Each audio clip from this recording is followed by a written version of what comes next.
자, 이제 두 번째 또 한번 보죠. 이 작품의 한번 배경을 시간적으로 본다면 이 작품이 초판이 나온 게 1884년이라고 하죠. 트웨이는 이런 말을 해요. 이 책이 출간되기 40 내지 한 50년 전에 있었던 얘기를 썼다, 이런 얘기를 한 적이 있는데, 그러니까 한 40년을 빼면 1844년이겠죠. 그러니까 50년을 빼 35년부터 45년쯤 사이에 일어난 일인데, 이 작품이 사건이 일어나고 있는 배경이죠. 그러니까 한 40, 50년 전 얘기다. 남북전쟁이 일어나기 한 20년 전쯤 일인데, 이러한 그 팩트, 50년 전에 일어났다는 이것이 이 작품을 또 이해하는 중요한 사실이 될 수 있어요. 또 지리적 배경은 넓게 보면 미국인데, 그 중에서도 미주리주.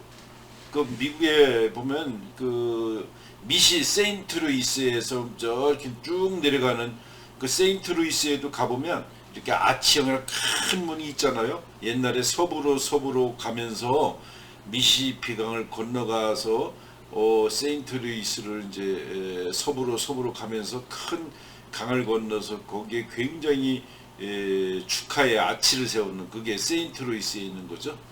미시피강을 건너 서부로 간다는 것은 서부 계측에 중요한 의미가 있었던 거죠.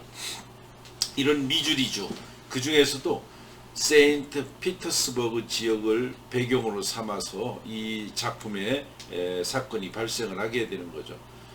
실제 지리에는 그 뭐 꼭 그렇게 피터스버그라는 지역이 어디 있다, 그런 거보다는 그 미시시피 강의 어느 가공의 지역, 그러니까 이렇게 머릿속에 설정을 해놓은 거죠.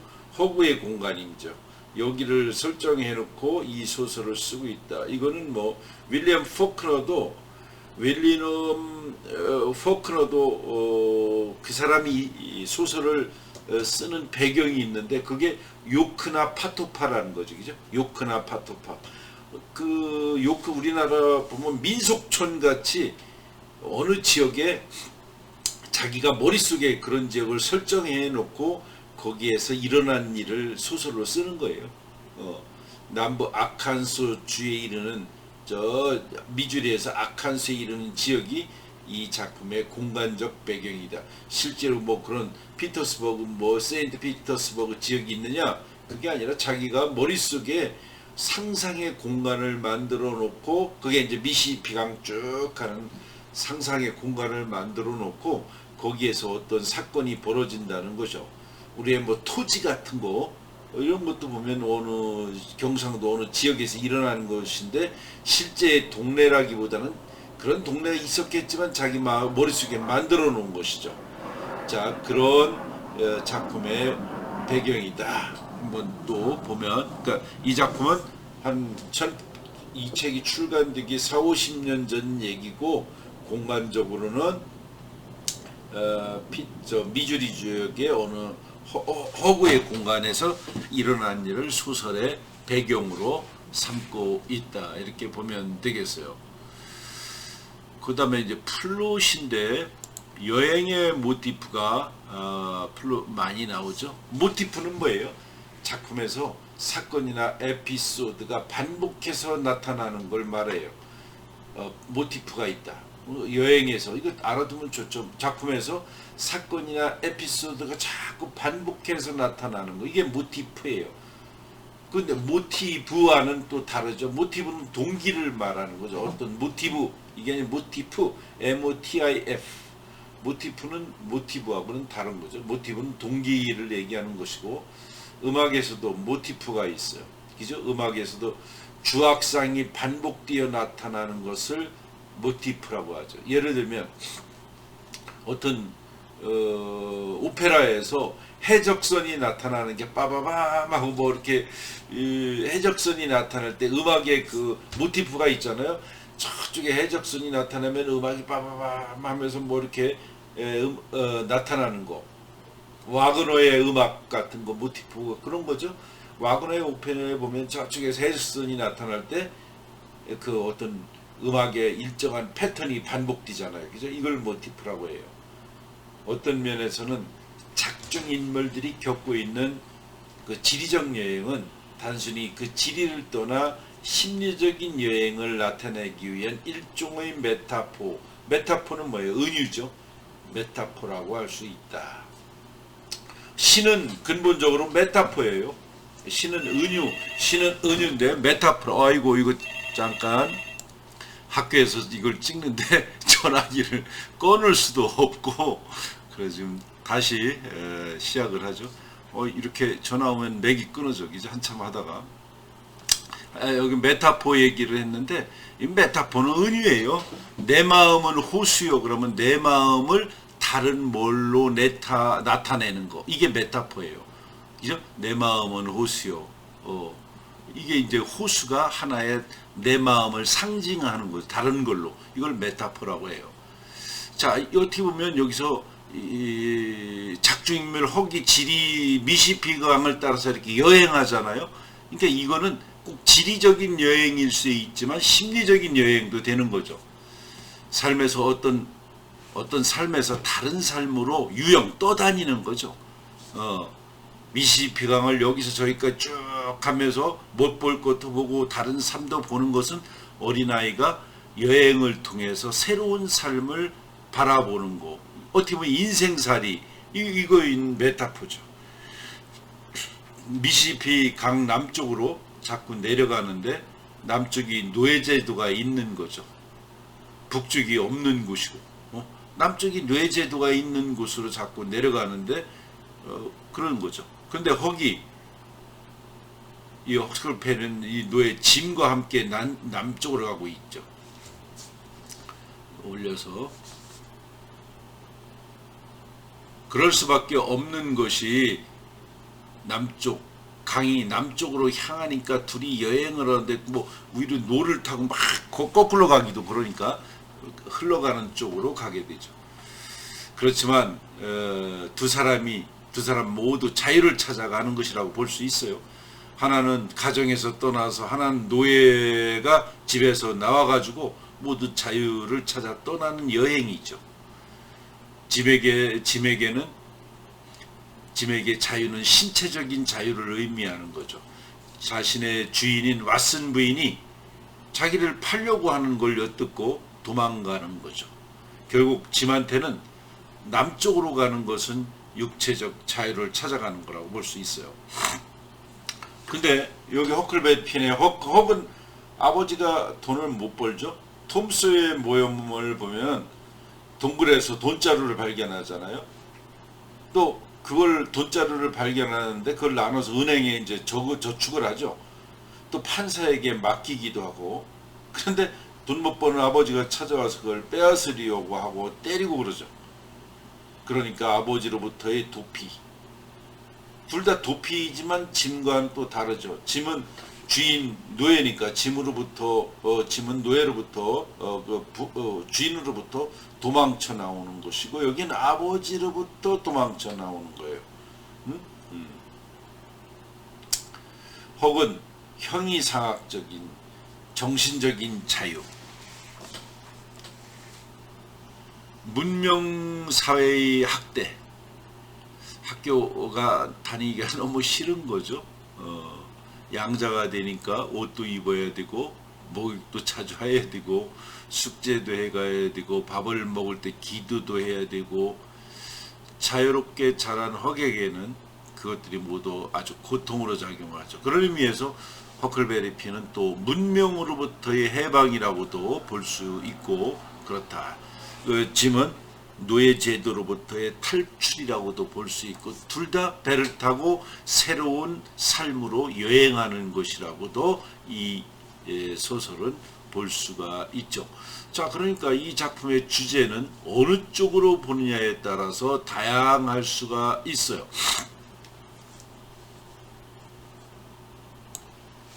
이 작품의 주제는 아주 다양한데 어느 방법, 어떤 접근을 통해서 이 작품을 해석하느냐죠.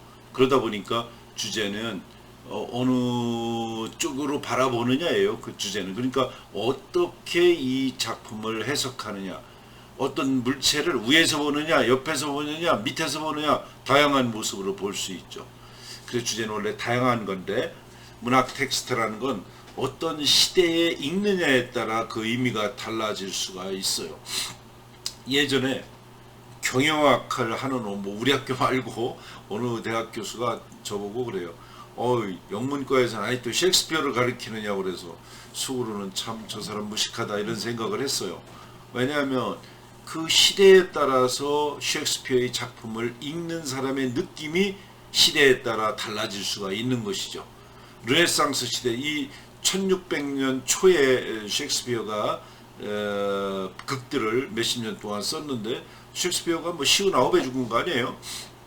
그러니까 셰익스피어가 1600년경 앞뒤로 이제 시를 썼는데 17세기, 16세기 말 17세기 초에 이 셰익스피어를 그 시대 사람이 이해하는 거하고 지금 읽는 거하고 200년 전에 읽은 거하고 그 시대의 상황에 따라서 이 셰익스피어의 작품이 느낌이 달라질 수 있는 거죠.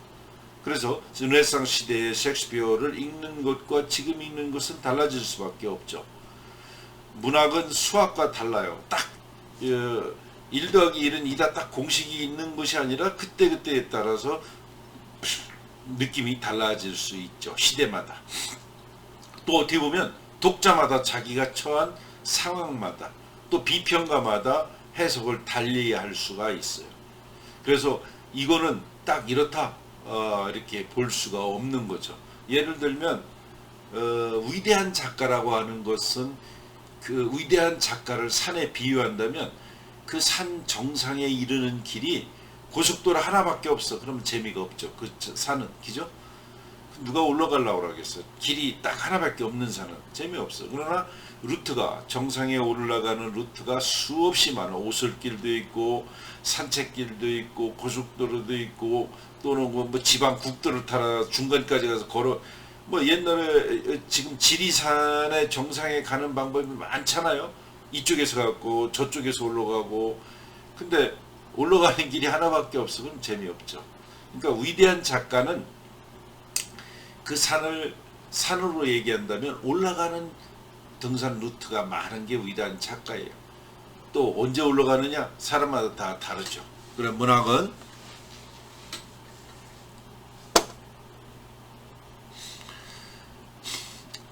그래서 이렇게 시대마다 끝없이 그 주제가 수정되어야 한다고 볼 수 있어요.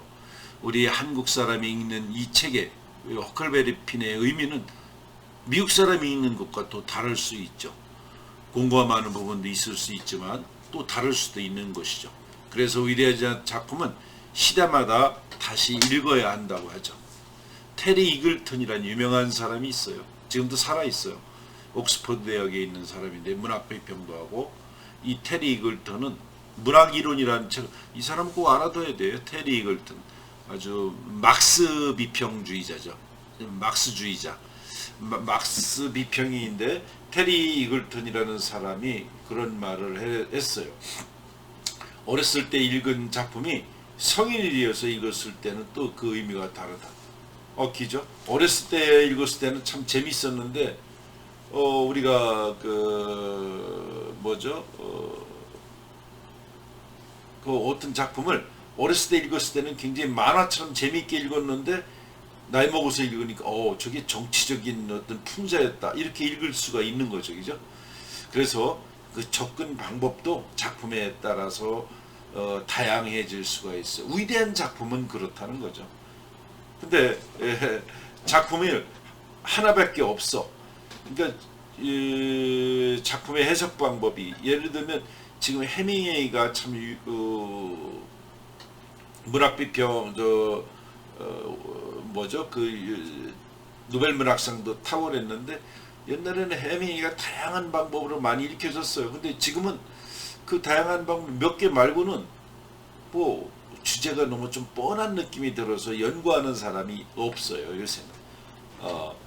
그래서 제임스 조이스라든가 윌리엄 포크너라든가 헨리 제임스, 그 어려운 작가들은 읽는 사람마다 또 읽는 그 나라마다 또 그 사람이 처한 상황마다 시대마다 다 달라질 수 있어서 그렇게 오래 살아남는 작가들은 위대한 작가라고 볼 수 있죠.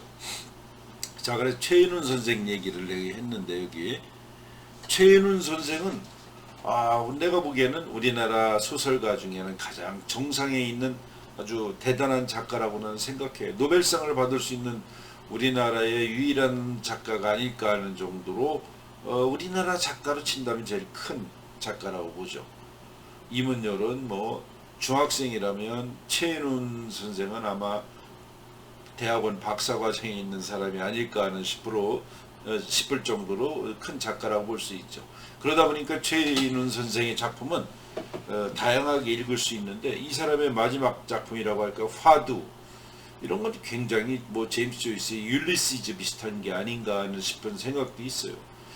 자, 최인훈 선생의 광장은 아주 읽는 사람마다 다양하죠.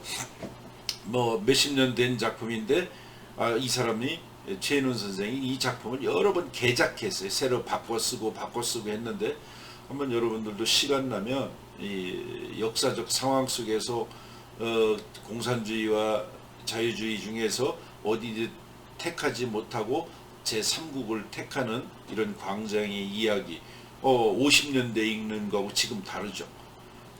처음으로는 역사적 접근 방법이 있어요. 통시적으로 본다는 거.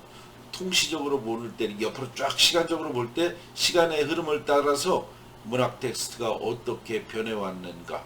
여러 번 이 사람이 이 작품을 조금씩 바꿔왔어요. 그렇게 쭉 지나오면서 어떻게 변해왔는가. 그런 다음에 또 작가와 작품의 관계도 바라볼 수 있죠. 작가가 젊어서는 이 작품을 이렇게 썼는데 왜 나이가 먹어가면서 조금씩 바꿨을까. 이 작가와 작품의 관계도 볼 수 있고, 두 번째는 형식주의적 접근 방법인데, 거기서는 작가가 뭐라고 했건, 형식주의는 뭐 포멀리즘이죠. 러시안 포멀리즘이라고 하는데, 형식이 내용을 결정한다는 거예요. 형식이 중요하다는 거죠. 그러니까 음식이 있는데 음식에 담긴 음식보다도 음식을 담는 접시가 중요한 의미가 있다는 거죠. 그러니까 그 내용, 작가가 뭐라고 했건 의도가 뭐건 별로 그렇게 그게 중요한 거 아니다. 근데 역사주의 비평에서는 작가의 의도가 첫 번째죠. 근데 여기서 형식주의는 뭐 역사주의 비평에서는 그 무슨 얘기를 이 사람 역사적으로 하고 있느냐, 이게 히스토리시즘이죠. 역사주의. 근데 형식주의는 내용이 중요한 게 형식이 중요하다는 거예요. 그런데 그런 건 의미가 없다는 거죠. 이 내용, 작가의 의도 같은 건 이건 뭐 의미가 없다고 보는 것이 형식주의 비평이에요. 셰익스피어는 이미 사망을 했는데 살아있다 할지라도 작가에게 의도를 물으면 대답하지 못한다고 하는 거죠. 예를 들면 이런 거예요. 어떤 소설에 있어서 작가의 의도 별로 중요하지 않다. 예를 들면 어떤 형식으로 썼느냐. 이제 소설에서도 이런 거죠. 19세기 리얼리즘 소설을 보면은 작가가 이건 이런 거고 저건 저런 거고 이래서 이렇고 저래서 저렇고 독자여 그러니까 이렇게 생각하라 이렇게 다 설명하는 거는 리얼리즘, 19세기적인 리얼리즘이에요. 모더니즘 뭐예요? 이렇게 텔링을 하지 않고 쇼잉, 보여줘요. 이런 거 저런 걸로 보여주고 판단은 독자에게 해라. 자, 내용이 뭔지는 관심을 없고 이야기, 내러티브, 이야기를 어떻게 전달하는가 하는 그 전달 방법에 관심이 많은 것이 형식주의예요. 무슨 말인지 알죠? 소설을 담고 있는 형식, 그러니까 어떻게 독자에게 이것을 전달할 거냐 하는 그 방법이 굉장히 중요한 것이죠. 어떤 건 설명하려고 하는데 현대소설은 이렇게 텔링이죠. 텔링하려고 하는데 20세기는 그렇게 주저리 이건 좋고 저건 아니고 뭐 이렇게 저자가 말을 하면 안 된다는 거죠. 쇼잉, 보여주는 거예요. 그럼 판단은 누가? 독자가 하는 것이죠. 대개 셰익스피어 작품을 뭐 햄릿을 썼다 그러면 작가 햄릿에게 셰익스피어에게 햄릿 왜 이렇게 썼느냐 이거 별로 의미가 없다는 거예요. 살아있다 할지라도 작가에게 의도를 물으면 대답하지 못한다는 거죠. 되게 무의식 중에 썼고 또 거짓말을 하기도 한다는 거예요. 물어봤자 안 팔리는 작품이 좋다고 하기도 하고 일부러가 아닐 수도 있지만은 내 작품이 오히려 이게 대단한 거야 의미가 없다 이거죠. 그러니까 형식주의 비평에서는 작가의 의도는 예외로 하는 거죠.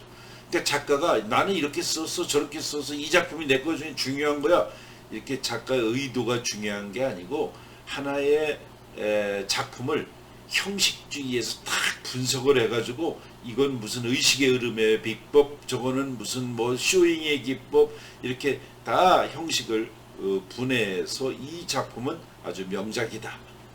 작가의 의도는 그건 의미가 없는 거다. 그러니까 독자가 그것을 어떤 형식적 기법으로 해석을 해서 그 작품을 평가하는 거죠. 작가가 나는 이런 의미를 썼어. 근데 그건 아닐 수도 있잖아요. 그거 의도상의 오류라고 하죠.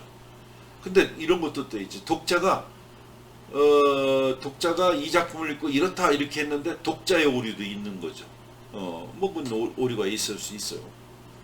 오로지 그거를 이제 독자 반응 reader response theory라는 게 또 있죠. 독자 반응 이론. 그러니까 독자라고 하는 것은 비평가처럼 어느 지식을 갖추고 그 눈빛이 높은 독자가 진정한 독자라고 또 볼 수도 있죠. 그게 또 reader response theory 독자 반응 이론이라는 게 또 있어요. 자 그런 정도로 보고 그러니까 형식주의에서는 저자의 의도 독자의 어떤 해석상의 의도 잘못이 있을 수 있는데 그런 게 중요한 게 아니고 작가의 작품이 어떤 기법으로 어떤 형식으로 쓰여졌느냐를 가지고 평가하는 거다. 오로지 텍스트 안에서 텍스트의 구조를 살펴보고 형식, 이미지, 언어 사용해서 작품의 의미를 찾아야 된다. 그러니까 그 안에서 무슨 얘기하려고 왔느냐 중요하지 않다는 것일 수 있죠. 그러니까 어떻게 보면 20세기 형식주의 이미지즘 20세기의 이미지즘이라는 것도 시에서 그런 거죠. T.S. 엘리엇의 시를 읽고 이 시에는 뭐 얼루전이 많다든가 이미지는 어떻게 있어야 된다든가 여기는 신화의 구조를 쓰고 있다든가 이렇게 작품을 해체해서 뜯어내서 보는 거지 저자의 의도가 나는 이런 의미로 시를 썼어요. 이거 의미가 없다는 거예요. 그게 형식주의 비평이라고 보죠. 이거 중요하죠. 이 책도 있죠. 러시아의 형식주의. 어떻게 보면 지금 내가 하는 얘기는 책 한 권을 금방 요약 정리한 건데 아주 중요한 의미라고 볼 수 있어요. 작품을 형식적인 측면에서 보는 것을 포멀리즘, 러시아 형식주의자들이라는 게 유명해 있죠. 무카로프스키라든가 토도로프스키 이와 같은 사람들이 형식주의자의 대표적인 사람들입니다. 미하일 바흐진이라든가 나중에 이런 얘기들을 언제 읽을 수가 있어요. 그러니까 내 얘기를 그냥 한번 들어보고 넘어가면 좋겠어요.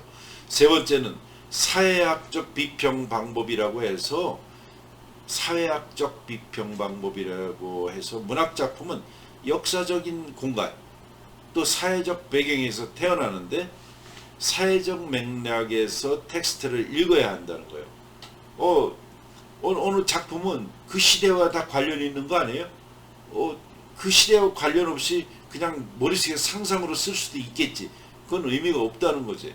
어느 시대에 역사적으로 조선시대에 어떤 글을 썼으면 임진왜란과 관련을 쓰면 그거는 역사적으로 사회적 어떤 배경 임진왜란이라는 1592년에 어떤 역사적 상황, 사회적 배경에서 태어난 거죠. 이렇게 사회적 맥락에서 텍스트를 읽어내는 것을 사회학적 비평 방법이라고 그래요. 심리적 접근 방법은 여러 가지 심리학적 이론을 통해서 어떻게 보면 심리적 접근 방법은 햄릿이 있어요. 그러면 햄릿을 왜 햄릿이 자기 아버지 원수를 갚으라고 그랬는데 기회가 와서 작은 아버지가 죽였다는 것을 아는데 작은 아버지를 자기가 살해하려고 했는데 살해하지 못하고 자꾸 머뭇거리잖아요. 그러니까 어떻게 보면 결정하지 못하고 자꾸만 결정을 반복하는 이런 소심한 사람, 햄릿형 인간이라고 하잖아요. 그럼 왜 이 사람은 그렇게 심리적으로 자꾸만 딜레이, 지연을 하느냐? 그거를 프로이드의 이론으로 본다면 오디푸스 컴플렉스 이론을 얘기해줘. 어렸을 때 모든 인간은 엄마와 짝사랑을 하는데 엄마의 젖을 먹고 엄마의 눈빛을 보고 엄마만이 나에게 모든 것이라고 엄마의 짝사랑을 했는데 어느 날 옆에 남자가 나타나 보니까 아버지가 너 엄마의 젖 먹지 말고 이제 다 엄마 옆에서 떠나. 삼자 관계가 되는 거죠. 그런데 젖도 못 먹게 하고 밥 먹으라고 하고 아버지의 세계, 그러니까 이 세상의 질서, 이성적인 세계로 와라. 이제는 어른이 되라. 이런데 그쪽은 싫지. 그래서 엄마에만 붙들고 살고 싶었는데 아버지의 세계, 꼭 진짜 아버지라기보다는 이 세상살이의 질서에 편입을 해야 되는 거 아니겠어? 이거를 이제 소셜라이제이션이라고 하는데, 그렇게 이쪽에 질서의 세계로 넘어오면서 그것을 강요하는 아버지를 죽이고 싶었다는 거예요. 그러면 엄마하고 나만 행복하게 살 수 있잖아.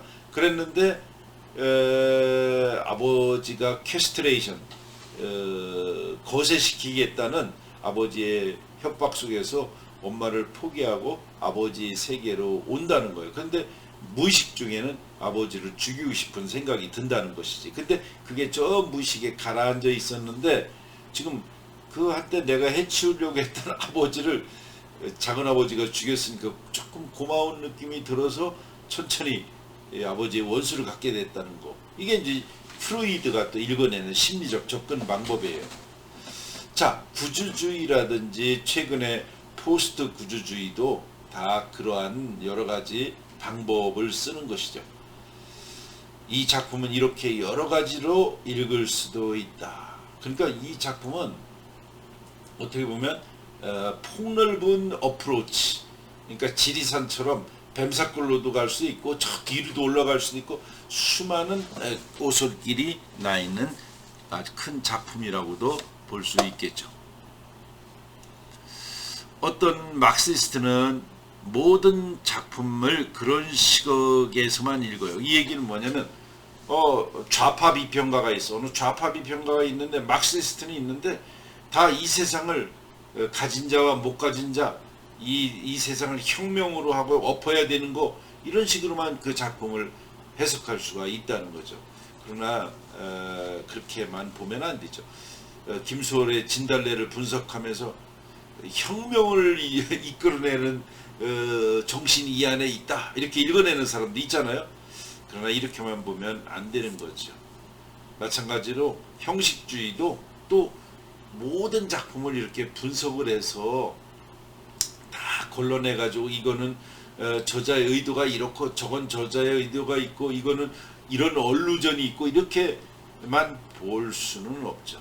그러니까 내가 보기에는 이 작품을 바라보는 방법이 햄릿을 바라볼 때 낭만주의적 방법으로 여기에는 햄릿이 막 들떠있는 이런 인간이 아니라 자기 어머니와 아버지의 관계가 저런 걸 보고 심적으로 위축이 됐지만 어떻게 되고 이렇게 하면서 심리가 아니라 자기의 내면 세계와 함께 그 시대적 배경과 연결해서 볼 수도 있고 심리적으로 볼 수 있고 또 막시스트적으로도 볼 수 있고 다양하게 있어요. 아마 햄릿만큼 바라보는 작품의 어프로치도 다양한 것이 없죠. 그래서 햄릿을 위대한 작품이라고 보는데 한 가지만으로만 보면 안 된다는 거죠. 그래서 위대한 작품은 여러 접근 방법으로 볼 수 있다. 하나의 작품만, 하나의 방법만 허용하는 작품은 위대한 명작이라고 볼 수 없죠. 그런 작품은 역사 속에 사라져요. 그래, 해미가 요새 조금 뜸한 것은 노인과 바다도 보면 뭐예요? 고기를 잡으러 간 노인네가 내가 이 동네에서 나를 안 알아주니까 내가 옛날에 대단한 어부였다. 그래서 내가 지금 대단한데 이놈들이 안 알아주는 거다. 이런 정도의 스타분, 강인함 이런 걸 보여주려고 한다. 사내다움. 물론 다른 방법도 있지만 크게 이 작품을 다양하게 보기에는 또 좀 한계가 있다고 보는 거죠.